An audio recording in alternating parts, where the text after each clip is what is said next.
केंद्रीय मंत्रिमंडल की अहम बैठक प्रधानमंत्री कार्यालय में हुई। नई लोकसभा का सत्र 4 जून से होगा शुरू। इस सत्र में नवनिर्वाचित सदस्यों को दिलाई जाएगी शपथ और होगा 6 जून को नए अध्यक्ष का चुनाव।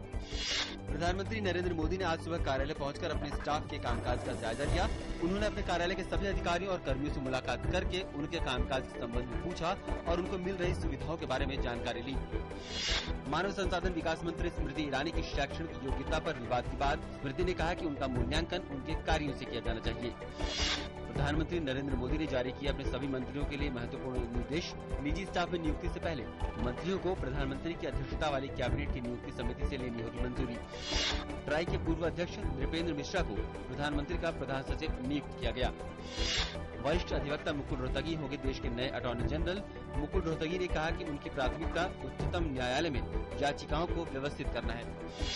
नितिन गडकरी ने आज परिवहन और जहाजरानी मंत्री के तौर पर कामकाज संभाल लिया। गडकरी ने कहा कि मंत्रालय के कामकाज में पारदर्शिता पर रहेगा जोर। प्रकाश जावड़ेकर ने आज वन एवं पर्यावरण मंत्रालय और संसदीय कार्य राज्य मंत्री का कार्यभार संभाला।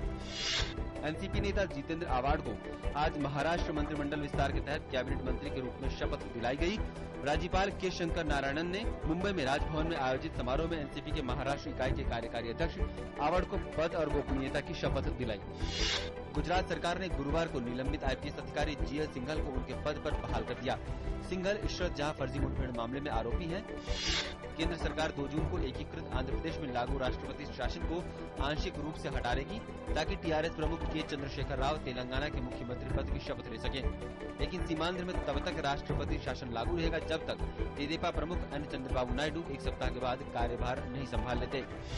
टीआरएस प्रमुख और तेलंगाना के भावी मुख्यमंत्री के चंद्रशेखर राव ने क्षेत्र में बंद का आह्वान किया है। राव ने इस बंद का ऐलान केंद्र सरकार के उस अध्यादेश के खिलाफ किया है जिसमें खम्मम जिले के कुछ गांवों को आंध्र प्रदेश से जोड़ने की तैयारी की गई है। आंध्र प्रदेश के राज्यपाल ईएसएल नरसिम्हा को प्रस्तावित तेलंगाना राज्य के राज्यपाल का अतिरिक्त पदभार सौंपा गया है। यह आदेश 2 जून से 1 सप्ताह पहले आया है जब तेलंगाना देश के 29वें राज्य के तौर पर अस्तित्व में आएगा। संसद ने इस साल फरवरी में अंतिम सत्र में पृथक तेलंगाना को मंजूरी दी थी। शेयर बाजार में गिरावट का रुख नजर आ रहा है। दिन के कारोबार में मुंबई शेयर बाजार का प्रमुख सूचकांक सेंसेक्स करीब 155 अंक नीचे 24,400 के स्तर पर और नेशनल स्टॉक एक्सचेंज का निफ्टी करीब 35 अंकों की गिरावट के साथ 7,300 के स्तर पर कारोबार कर रहा है।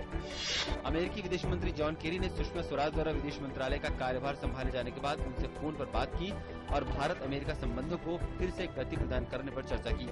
जॉन केरी सुषमा से बात करने वाले अंतर्राष्ट्रीय नेताओं में से पहले नेता हैं। आज देश के पूर्व प्रधानमंत्री चौधरी चरण सिंह की पुण्यतिथि है। इस अवसर पर उनके समाधि स्थल किसान घाट पर उपराष्ट्रपति हामिद अंसारी और राष्ट्रीय लोकदल के नेता अजीत सिंह सहित कई लोगों ने श्रद्धांजलि दी।